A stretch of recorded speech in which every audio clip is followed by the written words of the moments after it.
Here it is, the Pixel 4 and the Pixel 4 XL. Absolutely everything we know about these phones right before the launch. So the Pixel 4 XL really is different in absolutely every aspect from what we got last year. Starting off with the upgraded processor, the Snapdragon 855. Not the 855 Plus, so not the very latest chipset, but I don't think there's too much difference in normal daily usage between those two chipsets. And you are going to get slightly better battery life out of the 855. It's coming with 6 GB of RAM, which is a bump up from last year's 4 GB. And it's coming with 64 or 128 GB storage options. 64 GB doesn't sound a lot, but actually Google do give you unlimited free storage space for photos, which is a really good thing. And of course, 6 GB is not as much as you can get in some other Android phones, but one of the main selling points of any Pixel phone is that you are getting pure stock Android right out of the box. The battery is 3,700 milliamp hours.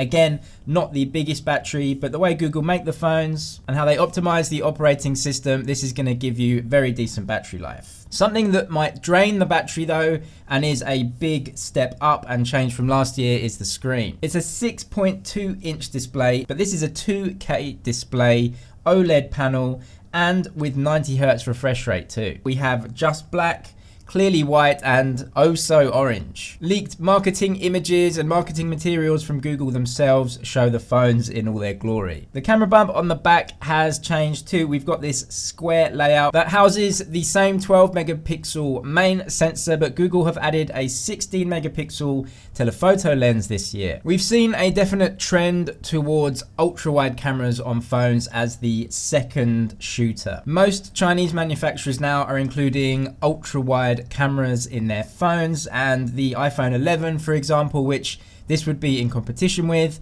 has an ultra wide and drops the telephoto. We had a ton of leaks and images actually shot with the Pixel that will be used for promotion, and the shots look absolutely fantastic. The biggest takeaway that I found from the shots is just how natural they look, how much natural depth and dynamic range in general. The colors look fantastic, very poppy but not overly saturated, incredibly natural, just like an actual camera took them. Google will apparently add dual exposure controls as well when you're taking photos. So according to this leak, you can actually change the exposure of both the highlights and the lowlights separately when you're taking photos. That gives you an incredible amount of control over how the photo actually looks. Other modes that will be added to the Pixel 4 series are astrophotography mode, where it will actually give you a decent looking shot of the galaxy if you just point your phone up at the sky at night. Motion mode will also come, which will help us take photos of very fast moving objects. Google are including something called the Neural Core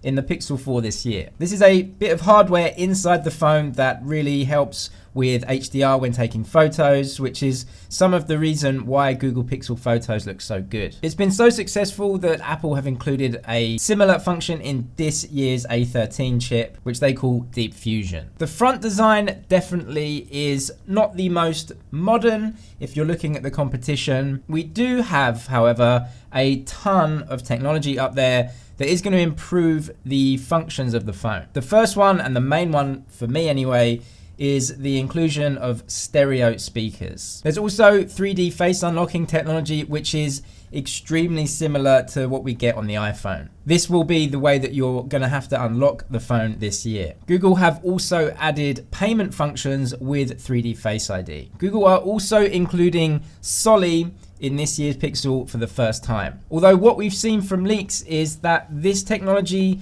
for the moment anyway, doesn't have too much functionality. You can turn off alarms, turn off alerts, wake the phone just by waving your hand over the phone. Google have also apparently improved Google Assistant, which is now cleverer. Thanks to leaks, we see that the Google Assistant really is almost instantaneous in responding to you now. It can also work with way more applications than it could do last time around. The prices for both the phones this year will be staying virtually the same if we can believe these leaked Canadian prices. But obviously we've seen a ton of hardware and software improvements in the phones. Hopefully Google will be able to give us some surprises at the Made by Google event on the 15th. Subscribe for more of the latest tech news, leaks and rumors. That's it for now, but I'll see you in the next one.